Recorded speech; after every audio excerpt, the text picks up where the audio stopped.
Hello everybody and welcome back to Pokemon Emerald. In today's video I will be using a Miltank to play through the Hoenn region. I have realized that I did not show much love to Gen 2 on the channel. There are only a couple of videos with Pokemons from that generation, so it was about time I did something about it. I, like many people, had a lot of trouble with Whitney's Miltank back in Crystal, and I am very curious to see how it will do in this region. As far as rules go, I can only use Miltank in combat, I can't use consumables from my bag in battle, I can't raise my evasion in any way, and I can't use cheats or glitches. I was a bit surprised to see Miltank with only Tackle and Growl at the start. For a moment I thought I picked one of the original starters. The first handful of fights in the game are not very hard. While our moveset is very average, our stats are actually quite good. Base 80 attack with a boosting nature can pack a punch, and that 100 base speed is going to let us outspeed pretty much everything in the game. After taking care of the grunt in the forest, I did a lot of grinding around the town because I wanted to reach level 19 and learn milk drink. Drinking your own milk is gross, but since the first gym has the type advantage on us, we might need to resort to desperate measures. Unfortunately, I only have a Stomp for Roxanne. It's decent since it is a stab and has a solid 30% chance to flinch the enemy, but the real MVP was our great natural bulk. I was pleasantly surprised to see their rock tombs do less than 10 damage a hit. With a bit of luck on my side, things were starting to look better and better. Nosepass lasted for quite a while, but in the end I did not even have to heal myself to take down the first gym. And with that we can grab the rock badge. After doing the Pico Sylph side quest, we can leave the town, but before that there is another fight with our rival. Here is where I was shocked at the brutal efficiency of Miltank. One stomp each and her two Pokemons disappeared. That gave me confidence to take on Brawly sooner than later. His fighting types were a bit tougher, both because they have the type advantage and because they have more defense, so sometimes they leave a hit. It might have been a good idea to spend a couple turns increasing my defense, but I was worried about crits, so I went for a full offensive strategy that paid off big time. After easily defeating two hard gyms for a normal type, I was very much not scared about a couple of kids cosplaying as pirates. Sure, I took a bit of damage from rough skin, but at this point my HP is already near 100, so I could not care less about their ability. What I was worried about was May, because she now has a Combusken with a double kick, but unless she got a crit, I did not foresee a loss. At this point, Stomp was still impressing me with the damage, with 1 or 2 hits defeating even the strongest of her Pokémons. I made quick work of her team and gained the ability to reach Moville. Here I can finalize my Whitney cosplay by learning Rollout, a move that I often underestimate, but not today. I even kept Defense Curl on my moveset to make it better. In case you don't know, if you use it before rollout, it doubles the damage, which is a niche but very powerful combo. As you can see, even Magneton, who resists it, can't take 2 hits. And with that, another badge is in our pocket. From here there is a bit of exploration. I could have learned either Secret Power or Strength, but I'm going to learn a better move soon enough. Our next target is Maxi. He could prove more annoying than most because his lead Mightyena has Intimidate, and we are a physical attacker. But even with that handicap, Stomp still proves its dominance by blowing away his Pokémons with little effort. After defeating him, we can move on to the next gym in our path. Flannery is not so scary today for 2 different reasons. First, her team does not handle rollout very well, and second, our ability, Thick Fat, cuts in half the damage from fire and ice moves, so even if she lands another hit, we should be able to survive. Not that we need to, since her team got rolled on. Well, with half of the gyms defeated, things are looking pretty good for Miltank, but the true test is coming up. Today I don't have any weird tricks for Norman, so it will be a mostly fair fight. So the damage from slacking might overwhelm me. Instead, he just uses counter every turn, and by playing it safe, that is a surprisingly easy match. Even if the rest of his team deals a bit of damage, I can always drink milk and fix the issue. Norman tries to do the same, but runs out of potions and is defeated not long after. Apparently Miltank can learn Surf, but with only 45 base special attack, I don't think I would be using it very much. Instead, I learned Body Slam through level up, and that's another major boost to our damage. With Stab and Silk Scarf, that's like 135 base power. And guess who is next to feel the full brunt of our attacks? Maze Pokémons could not do much.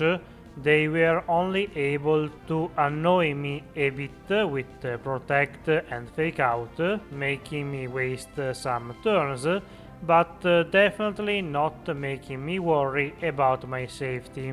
Winona is next, and she is definitely an interesting fight with Rollout.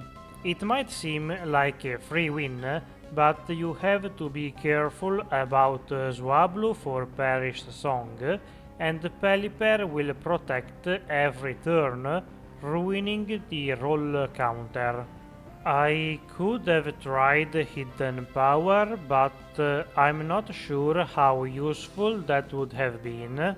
Low Special means that half of the types are useless, and Body Slam can take care of most things for us.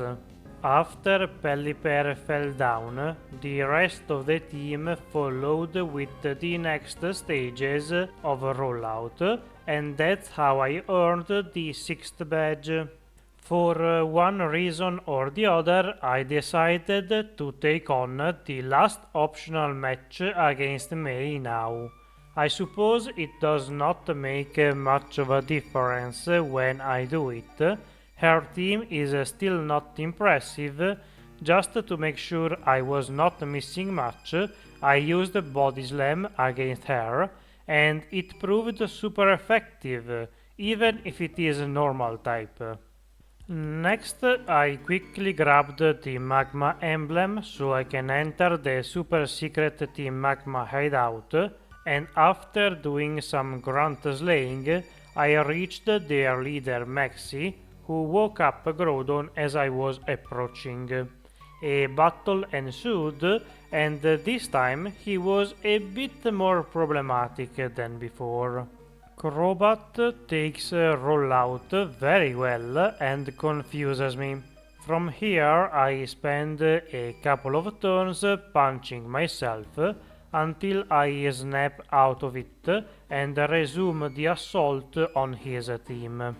Crobat seems so frail, but always leaves stuff way better than I was expecting. Next, we have to infiltrate the Team Aqua base, but once again we are not able to reach the boss in time, as Archie leaves and one of his admirals attacks us.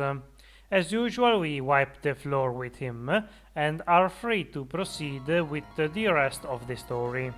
Our next major battle is against Tate and Liza. I took the time to prepare for them, learning both Shadow Ball and Return. Our new moves are nice, but even my higher firepower proves to not be quite enough to get rid of all of their Pokémons in one turn. The one thing that saves me in this fight is our tankiness. Our great defense and a berry allows me to take multiple earthquakes from Claydol. One of them was a crit too. My HP does get low, but as long as it does not go all the way down to zero, we are fine. This is not how I was expecting the fight to go, but a win is a win, so I will take it, not complain, and move on. As soon as they stop throwing potions, that is. The next fight on this island, as we all know, is with Steven against the Team Magma. I was not too confident about this one, to be fair. They have two Pokémons with Intimidate, so my damage will get lower and lower, and they can also confuse me. Sure, Steven can be helpful, but that's not guaranteed. Ultimately, I was worrying for nothing. This fight takes multiple turns to conclude, but I was barely scratched by them in the process. Another unrelated thing. I have heard that your voice changes based on the time of day. Usually I record the voiceovers during the morning. This time it's late night, so let me know if you notice any differences. Keep in mind also that I have some cold symptoms, but that's pretty much a constant with me. After slaughtering my way through their double team, we are finally done with this evil team in particular, and for our efforts Steven gives us the Dive Gem. But can you really call it a gift if you have to immediately use it to go save the world? After a little bit of traveling, we reached the depths of the seafloor cave where Kyogre resides. For once we are not late to the party. Archie arrives soon after us and of course initiates another combat encounter. Much like the Maxi fight at Groudon, this is a bit of a pain, but nothing to worry about.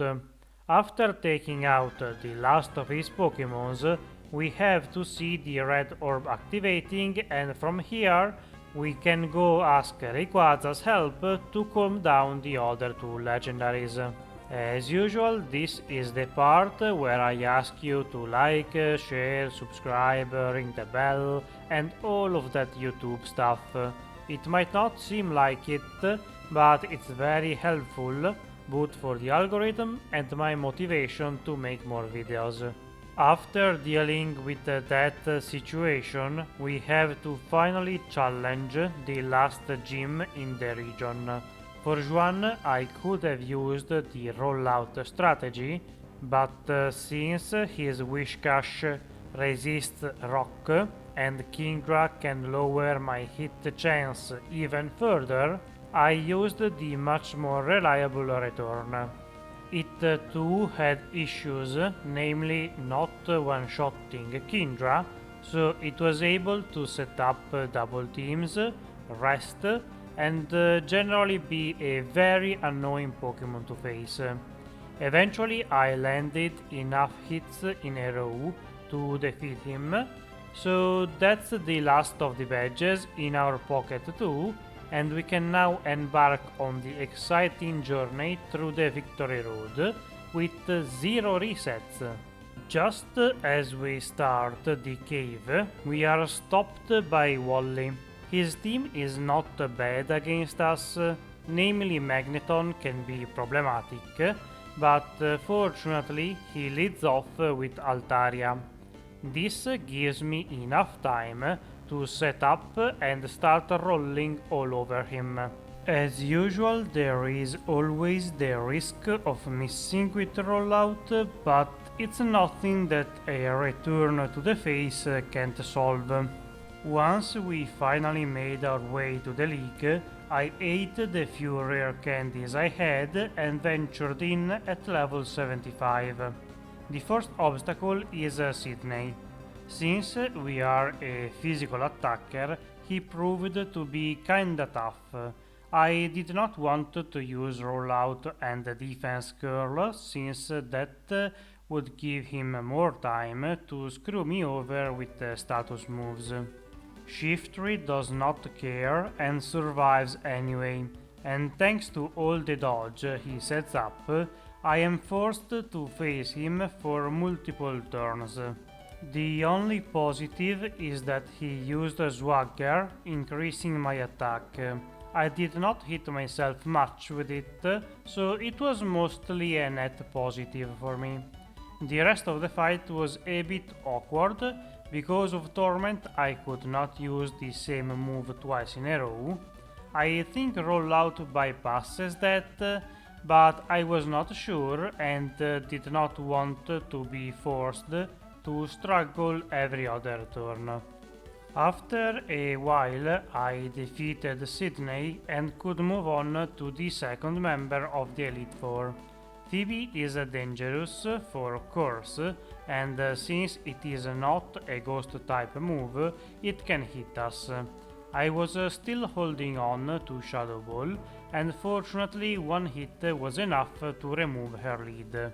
From here, the rest of the fight was kinda easy. I don't think they can do much damage to me, and with a fast Shadow Ball, they were all defeated in 1 or 2 hits each. One thing that I should pay more attention to is the held item. I often end up forgetting to switch to the best option, and that sometimes causes me to lose, like it happens with Glacia. Rollout missed, and she paralyzed me with a body slam. If I had a cherry berry, I would have been fine, but instead I lost for the first time in the run. Sorry Miltank, that was totally my fault. In the next attempt I stomped her with a return. It was more than enough for her Pokémons, but I did not know that going into the first match. You live and you learn, or not in this case. Anyway, after getting revenge on Mr. Freeze's wife, it was time to take on Drake. He could have been scary with Intimidate and strong Pokémons if I did not pull out my secret ace. For some reason, Miltank can learn Ice Beam. It's still kinda weak because of my bad special attack, but the 4-time weaknesses of half of Drake's team makes up for that. Most of his Drakes fell down before they could do anything to me, and in no time I was face to face with the second Kingdra of the run. This one was a bit annoying too, and I had to use Return for a little while, but eventually I defeated the Seahorse too, and I can now move on to the last fight in the game. Wallace, in my opinion, is a much weaker champion than Steven, otherwise some of these runs would not have been possible. But that does not mean that he is toothless. I lost a couple of times to him, but after learning the lesson the hard way, I had a successful run. I exploited Wailord, lowered his HP, used Defense Curl, and then started the rollout. After losing to it, I equipped a Pecha Berry to remove the Toxic, so Tentacruel was not a problem. And this went on for a while, until I reached Gyarados, where rollout ended. But fear not, I can always start a new one, and after a hit of setting up, it gained enough power to defeat the last 2 sea serpents of his team and putting Miltank in the champion's throne. Going into the run, I knew Miltank was not an awful Pokémon, but it showed an impressive level of dominance throughout the run. Faltered a little bit at the end, but I would have never imagined such stellar results from this cow. Thank you for watching. If you enjoyed, press the like, subscribe, bell and share buttons. I would greatly appreciate that. And if it's not too bothersome, leave a comment with any feedback or ideas. I'll be sure to read and answer all of them. See you next week. Bye!